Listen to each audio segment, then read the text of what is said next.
বিসমিল্লাহির রহমানির রহিম। আসসালামু আলাইকুম ওয়া রাহমাতুল্লাহি ওয়া বারাকাতুহু। প্রিয় পর্দার আড়ালের মা ও বোনেরা, আশা করি আল্লাহর অশেষ মেহেরবানি ও দয়ায় আপনারা প্রত্যেকেই ভালো আছেন। আজকের ভিডিওতে একটি গুরুত্বপূর্ণ বিষয় নিয়ে কথা বলবো ইনশাআল্লাহ।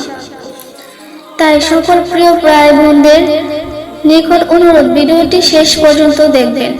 আশা করি এই ভিডিওটি যুবক যুবতী ভাই ও বোনদের জন্য খুবই উপকারী আসবে। কারণ বর্তমান সময়ে যুবক যুবতী ভাই ও বোনেরা সহবাস করার সঠিক ও সুন্নতি নিয়ম সম্পর্কে জানে না, যেগুলো না জানার কারণে মানুষ অহরত পাপ কাজ করে চলছে। এর সঠিক পদ্ধতি ব্যবহার না জানার কারণে শিকার হচ্ছে অনেক রোগ ব্যাধি। সুতরাং আজকের এই ভিডিওটিতে স্ত্রী সহবাসের সঠিক ও সুন্নতি নিয়ম সম্পর্কে আলোচনা করব। সহবাসের সঠিক নিয়ম হলো, স্ত্রী নিচে থাকবে আর স্বামী থাকবে উপরিভাগে। এই উপরিভাগ থেকে সহবাস করবে। মহান আল্লাহ তাআলা পবিত্র কোরআনের সূরা আরাফের 189 আয়াতে বলেছেন, অতঃপর যখন পুরুষ তাকে ছেয়ে ফেলেছে তখন সে এক লঘু গর্ভ ধারণ করেছে এবং সেটা নিয়ে সে চলাফেরা করেছে। বর্তমান সময়ে ডাক্তারগণ এই কথা বলে থাকেন যে স্ত্রী নিচে থাকবে আর স্বামী উপরে থাকবে, সহবাস করবে, তাতে সঠিকভাবে গর্ভধারণ হবে। স্ত্রী যদি স্বামীর উপরিভাগে থাকে বা উপর থেকে সহবাস করে, এমন অবস্থায় যদি স্বামীর বীর্যপাত হয়ে যায়, তাহলে চিকিৎসা বিজ্ঞানীদের মতে তখন সম্পূর্ণ বীর্য বের হতে পারে না, ভিতরে অনেকটা থেকে যায় অথবা বীর্য মূত্রথলিতে চলে যায়, যার ফলে অনেক জটিল সমস্যার সৃষ্টি হয় এবং সেখানে পাথর হওয়ার মতো ঘটনাও ঘটে। এছাড়া আরো নানান রোগ হওয়ার আশঙ্কা থাকে। তাহলে চলুন এবার জেনে নিই সহবাসের সুন্নতি নিয়মগুলো কি কি। স্ত্রী সহবাসের সুন্নতি নিয়মের প্রথমটি হলো, স্ত্রী সহবাসের আগে ভালো করে দাঁত ব্রাশ করে নিতে হবে বা মেসওয়াক করে নিতে হবে। 2 নম্বর হলো, সহবাসের আগে স্বামীকেও ভালোভাবে দাঁত ব্রাশ এবং মেসওয়াক করে নিতে হবে। বর্তমানে অনেক যুবক সিগারেট বা কোনো বদ নেশার সঙ্গে যুক্ত, তাই এভাবে স্ত্রীর কাছে যাওয়া ঠিক না। তো 3 নম্বর হলো, স্বামী স্ত্রী সহবাসের পূর্বে ভালো করে ওযু করে নিতে হবে। তো 4 নম্বর হলো, বিসমিল্লাহ বলে অর্থাৎ সহবাসের দোয়া পড়ে শুরু করতে হবে, আর এটা মুস্তাহাব। সহবাসের দোয়াটি হলো, তো বাংলায় উচ্চারণ আমি বলে দিচ্ছি। বিসমিল্লাহি আল্লাহুম্মা জানিবা শাইতান ও জানিবি শাইতানা মা রাযাকতানা। এর অর্থ হচ্ছে, হে আল্লাহ, তোমার নামে শুরু করছি, তুমি আমাদের নিকট হতে শয়তানকে দূরে রাখো। আমাদের এই মিলনের ফলে যে সন্তান দান করবে তাও হতে পারে শয়তানকে দূরে রাখো। তো 5 নম্বরে হলো, স্বামী স্ত্রী একে অপরের সুগন্ধি জাতীয় জিনিস বা আতর লাগিয়ে নেবে। তো 6 নম্বর হলো, সহবাসের সময় কেবলামুখী হয়ে সহবাস করবে না। তো 7 নম্বরে হলো, সহবাসের সময় একেবারে উলঙ্গ হবে না। যদি তৃপ্তি না আসে তবে উপরে কোনো চাদর বা কাপড় দিয়ে ঢেকে থাকবে। তো 8 নম্বর হলো, বীর্যপাত হয়ে গেলে সাথে সাথে স্ত্রীর উপর দিকে নেমে পড়বে না, বরং কিছুটা সময় তার উপরে শুয়ে থাকবে। আবার পুরো শরীরের বড় স্ত্রীর উপরে দেবে না, যাতে করে সঙ্গিনীর কষ্ট হয়, এটা খেয়াল রাখতে হবে। সুন্নত। তো 9 নম্বরে হলো, কোনোভাবে স্ত্রীর বায়ুপথে অর্থাৎ মল ত্যাগের রাস্তায় সঙ্গম করবে না, কারণ এটা মহাপাপ, যা কোরআন ও হাদিসে কঠিনভাবে নিষেধ করা হয়েছে। চিকিৎসা বিজ্ঞানের ভাষায় এর ফলে উভয়ের কঠিন রোগ হবার সম্ভাবনা থাকে। বারবার বায়ুপথে সঙ্গমের ফলে তা ঢেলে হয়ে যাওয়ার কারণে টয়লেটে যাওয়ার আগে কাপড় নষ্ট হয়ে যেতে পারে। তো 10 নম্বরে হলো, কোনো অবস্থাতে নেশা বা জাতীয় খাদ্য বা পানীয় পান করে সহবাস করা যাবে না, কারণ এর ফলে বীর্যের গঠন ঠিক থাকে না, ফলে সহবাসে স্বামী স্ত্রী কেউ পূর্ণ তৃপ্তি পাবে না। তো প্রিয় পর্দার আড়ালের মা ও বোনেরা, এ ছিল আজকের গুরুত্বপূর্ণ আলোচনা। যদি আমার আলোচনাটি ভালো লেগে থাকে তাহলে অবশ্যই আমাকে কমেন্টস করে জানাবে। আর তোমাদের কাছে ছোট্ট একটি রিকোয়েস্ট, ইসলামিক দাওয়াত চ্যানেল পাশে থাকবেন আপনারা। এবং আমার ভিডিওটি যদি ভালো লাগে তাহলে অবশ্যই লাইক, কমেন্ট, শেয়ার এবং সাবস্ক্রাইব করে রাখুন। তো আজকের মতো এই পর্যন্ত। আসসালামু আলাইকুম ওয়া রাহমাতুল্লাহি ওয়া বারাকাতুহু। কোন দোয়া পড়ে সহবাস শুরু করিলে একটানা 3 ঘন্টা পার হয়ে গেলেও আপনার পাত হবে না? আপনি জানেন কি? যারা জানেন তারা এই ভিডিওটি দেখবেন না, আর যারা জানেন না আপনারা এই ভিডিওটি না টেনে দেখতে থাকুন। তাহলে জীবনে আপনি যত ভিডিও দেখেছেন তার চাইতে সবচেয়ে সুন্দর ভিডিও হবে এটি। কেননা অধিক সময় অনুমিলন করার জন্য আমরা কত ঔষধি না খেয়ে থাকি, অনেক ডাক্তার কবিরাজের কাছে যাই, কিন্তু তারপরেও বেশিক্ষণ আটকে রাখতে পারি না। আবার অনেক পুরুষ আছেন যারা স্ত্রীর স্পর্শে গেলে তাদের পাত হয়ে যায়।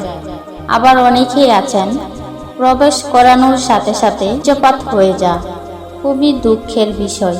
কিন্তু আপনি জানেন, একটি মেয়েকে যদি কমপক্ষে 30 থেকে 40 মিনিট সময় যদি না দেওয়া যায়, তাহলে ওই মেয়েটি কখনোই সুখ পাবে না, বরঞ্চ ওই মেয়েটি আরো বিরক্ত হয়ে যাবে এবং মেয়েটির অতৃপ্ত থেকে যাবে। এবং দিনের পর দিন যদি অতৃপ্ত থেকে যায় তাহলে বড় ধরনের বিপর্যয় হতে পারে। এমনকি আপনার স্ত্রী আপনার সংসার ছেড়ে চলে যেতে পারে। একটু চিন্তা করুন, আপনার স্ত্রী যদি আপনার সামনে পরকীয়া করে তাহলে কি সেটা আপনার সহ্য হবে? তাই আমি বলবো, এই বিষয়টি শুনতে খারাপ লাগলেও অত্যন্ত প্রয়োজন, বিশেষ করে যারা স্ত্রীর কাছে গিয়ে টিকতে পারেন না তাদের জন্য বেশি প্রয়োজন। আমি আজকে আপনাদেরকে ছোট্ট একটি দোয়া শিখাবো।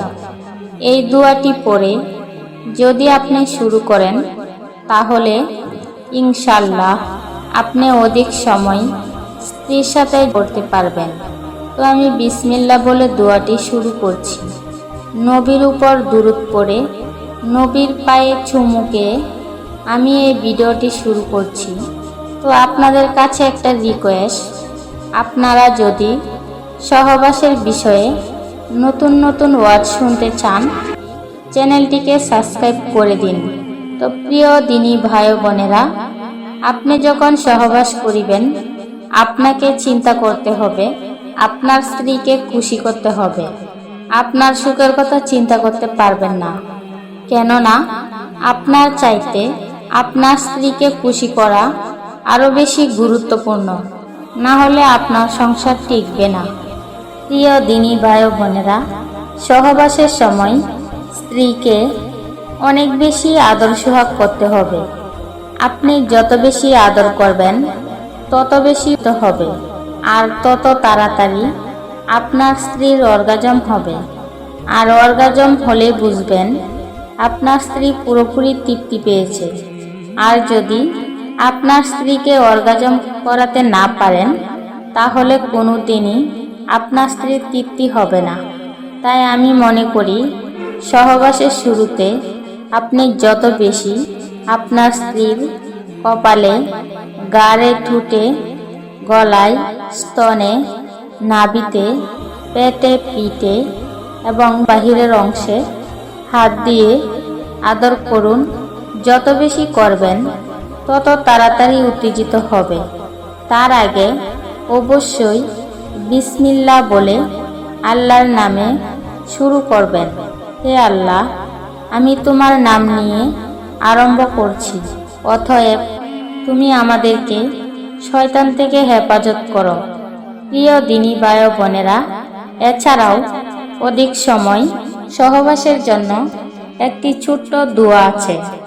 দোয়াটি হলো বিসমিল্লাহি আল্লাহুম্মা জান্নিবনাস শয়তানা ওয়া জান্নিবিস শয়তানা মা রাজাকতানা। আমি আবারও বলছি, বিসমিল্লাহি আল্লাহুম্মা জান্নিবনাস শয়তানা ওয়া জান্নিবিস শয়তানা মা রাজাক্তানা এই দোয়াটি পড়ে শুরু করিবেন।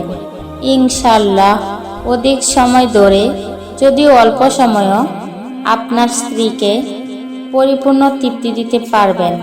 প্রিয় দিনী ভাই ও বোনেরা, এই ছিল আজকের ছোট্ট ভিডিওটি কেমন হয়েছে কমেন্টে জানিয়ে দিন।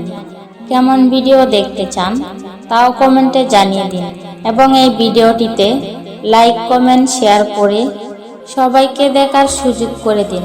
আমাদের কাছে অনেকে প্রশ্ন করেছেন যে স্বামী স্ত্রীর লজ্জাস্থানে একে অপরে চুম্বন করতে পারবে কিনা। লজ্জা নয়, জানতে হবে। তো প্রিয় পর্দার আড়ালের মা ও বোনেরা, আপনারা আমার এই গুরুত্বপূর্ণ আলোচনাটি মনোযোগ সহকারে শুনবেন। তো দেরি না করে চলে যাচ্ছে আমাদের মূল পর্বে। স্বামী স্ত্রী একে অপরের লজ্জাস্থানে দৃষ্টিপাত এবং চুম্বন করা যাবে কি না। আবার কেউ কেউ এই প্রশ্ন করেছেন যে সেইখানে দেখা এবং চুম্বন করা যাবে কিনা। প্রিয় পর্দার আড়ালের মা ও বোনেরা, ইসলামিক শরিয়াতের দৃষ্টিতে, কেননা ইসলামী শরিয়াতের দৃষ্টিতে লজ্জা নয়, জানতে হবে। কারণ এটি ইসলাম পরোক্ষভাবে বলেছেন যে আল্লাহ রাসূল সাল্লাল্লাহু আলাইহি সাল্লাম যখন এলেম দান করতেন, তোমাদের নবী কি সবকিছু শেখান যে বাথরুমে কি করতে হবে। সালমান ফার্সি সেদিন অত্যন্ত সুন্দর জবাব দিয়ে বলেছেন, কারণ এটি জানা আমাদের কাছে খুবই ইম্পর্টেন্ট। তো প্রিয় পর্দার আড়ালের মা ও বোনেরা, এটি আজকের একটি গুরুত্বপূর্ণ বিষয়, স্বামী স্ত্রীর একটি পরিপ্রেক্ষিত বিষয়। আল্লাহ রাসূল সেদিন সেই প্রশ্নের উত্তর দিয়েছিলেন যে তুমি তোমার লজ্জাস্থানকে হেফাজত করো, তোমার স্ত্রীকে ছাড়া। কেননা এই ক্ষেত্রে দেখা যায় স্বামী স্ত্রী একে অপরের পোশাক, তাদের সাথে ফিজিক্যালি ক্লোজ হওয়া যায়। এই ক্ষেত্রে যদি কোনো ব্যক্তিত্বের সমস্যা না হয়, তাহলে তাদের লজ্জাস্থানের দিকে আকর্ষণ করা যাবে। সেই ক্ষেত্রে দৃষ্টিপাত করা নিষেধ না, হারামও না। স্বামী তার স্ত্রীর লজ্জাস্থানের দিকে তাকাতে পারবে, এটা কোনো নাজায়েজ বিষয় না। কারণ যেহেতু লজ্জাস্থানের দিকে দৃষ্টিপাত করলে যৌন চাহিদা বেড়ে যায়, তো এটি সম্পূর্ণ ব্যক্তিগত একটি বিষয়। যদি কেউ এমনটি করেন তাহলে এটি শরিয়াতের কোনো নিষেধ নেই। সুতরাং এ বিষয়ে বলা যায় যে স্বামী স্ত্রী একে অপরের পুরো শরীরের দিকে দৃষ্টিপাত করতে পারে, এই বিষয়ে কোনো নায়েজ বা কোনো ফতোয়া নেই। এছাড়া লজ্জাস্থানে একে অপরের হাত লাগালো সেটির কোনো নিষেধ নেই। তো বাকি রইল স্বামী স্ত্রীর লজ্জাস্থানে চুম্বন করা যাবে কিনা। তো এটি একটি এমন বিষয় যেটা আমরা রুচির বিষয় মনে করি। সেখানে মুখ লাগানো অনেকগুলো কারণ রয়েছে, তা উচিত না। আল্লাহ তাআলা যে বৈধ গ্রন্থগুলো দিয়েছেন, স্বামী স্ত্রীর সঙ্গে ফিজিক্যালি রিলেশন করা যায়, কিন্তু সেই ক্ষেত্রে সেই স্থান থেকে কিছু নাপাক কিছু জিনিস বের হয়, তা কিন্তু মুখে গেলে খারাপ একটি কাজ হবে। দ্বিতীয় কারণ হচ্ছে মানুষের সবচেয়ে গুরুত্বপূর্ণ এবং সম্মানিত অঙ্গ হচ্ছে মুখ। চেহারা বা লজ্জাস্থানের কাছে মুখ নিয়ে যাওয়া কিন্তু এটা উচিত হবে না। তাছাড়া মুখ দ্বারা কিন্তু আমরা আল্লাহ তাআলার কালাম পাঠ করি। তো সেই ক্ষেত্রে স্বামী স্ত্রীর লজ্জাস্থানে মুখ লাগানো, তাছাড়া লজ্জাস্থান থেকে সংক্রমণ বের হতে পারে, তার জন্য এটি নিষেধ করা হয়েছে। এবং নিজের জীবনের দিকটা লক্ষ্য করে এটি না করাই ভালো। এটি একটি ব্যক্তিত্বের বিষয়, তো নিজের স্ত্রীর সঙ্গে এগুলা না করাই ভালো।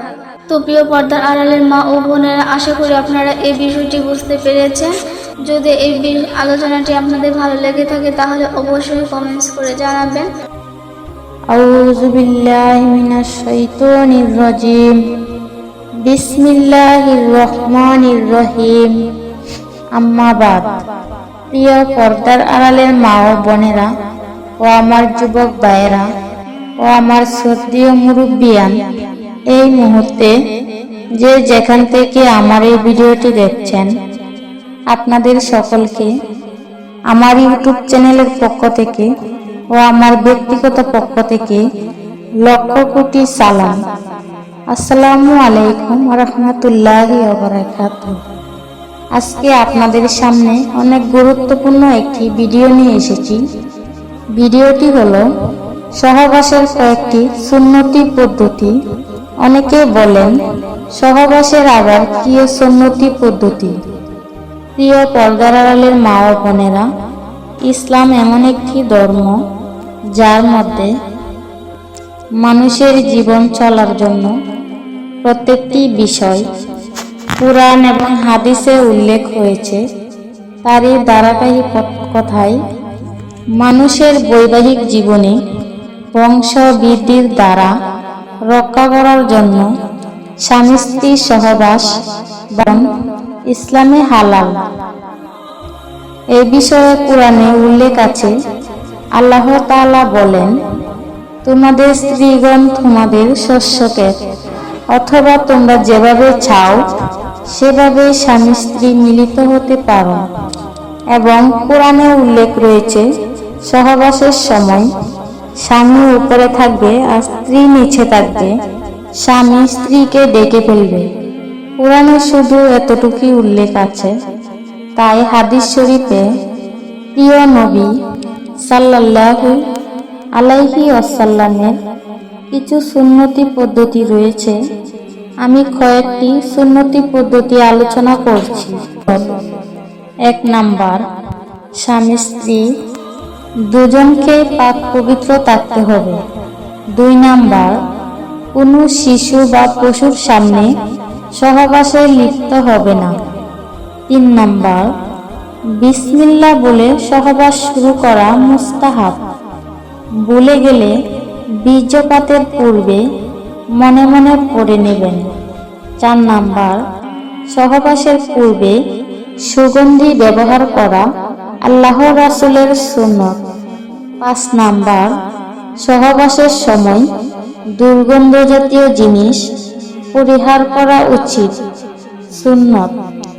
বিশেষ করে ধূমপান কিংবা অপরিচ্ছন্ন থাকার কারণে দুর্গন্ধ সৃষ্টি হয়, এতে কামভাব কমে যায়, সহবাসের বাধার কারণ হয়।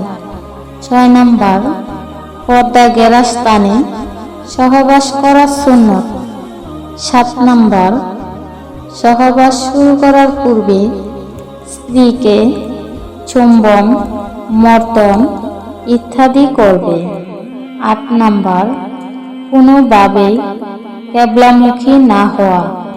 9 নাম্বার, স্বামী স্ত্রী উভয়ে একেবারে উলঙ্গ হবে না। 10 নাম্বার, বীর্যপাতের পর তৎক্ষণাৎ বিচ্ছিন্ন হবে না, বরং স্ত্রীর বীর্যপাত হওয়া পর্যন্ত অপেক্ষা করবে। 11 নাম্বার, বীর্যপাতের সময় মনে মনে নির্ধারিত দোয়া করবে, কেননা যদি সেই সহবাসে সন্তান জন্ম হয় তাহলে সে শয়তানের প্রভাব মুক্ত হবে। 12 নাম্বার, নিয়ত ঠিক করা। এই নিয়তে সহবাস করতে হবে যে আমি ব্যভিচার থেকে দূরে থাকব, আমার মন এদিক ওদিক ছুটে বেড়াবে না, আর জন্ম নেবে নেককার ও ভালো সন্তান। এই নিয়তে সহবাস করলে তাতে সওয়াব তো হবেই, সাথে সাথে নেক উদ্দেশ্য পূরণ হবে। 13 নাম্বার, স্বামী স্ত্রীর মিলনের গোপন রহস্য অন্যের কাছে ফাঁস করা হারাম, কেননা এই সম্পর্কে হাদিসে নিষেধাজ্ঞা রয়েছে। সহিহ মুসলিম হাদিস 1437। রমজান মাসে দিনের বেলায় সিয়াম থাকা অবস্থায় সহবাস করা হারাম। সূরা আল বাকারা 2:187।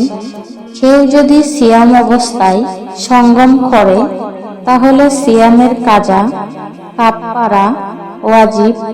এতে স্বামী স্ত্রী উভয়ই সম্মতি থাকলে তাদের উভয়ই অপর খাজা কাফারা অপরিহার্য। প্রিয় পর্দার আড়ালের মা ও বোনেরা ও আমার যুবক ভাইয়েরা, এই ছিল আজকের গুরুত্বপূর্ণ ভিডিও। আশা করি আমার ভিডিওটি আপনারা বুঝতে পেরেছেন। এরপরও যদি বুঝতে কোনো অসুবিধা হয় কমেন্টে জানাবেন, আমি সরাসরি আপনাদেরকে বুঝিয়ে দেব। ভিডিওটি শেষ করার আগে মা বোনদের কাছে আমার ছোট্ট একটি অনুরোধ, শীত 3 দিন বাড়তি আছে, তাই আপনি এই শীতের মধ্যে আপনার শ্বশুর শাশুড়ির সেবা যত্ন করুন। মা বাবার সেবা যত্ন করুন, কেননা মায়ের পায়ের নিচে সন্তানের বেহেস। আপনারা ভালো থাকুন, সুস্থ থাকুন। এই পর্যন্তই। আসসালামু আলাইকুম ওয়া রাহমাতুল্লাহি ওয়া বারাকাতুহু।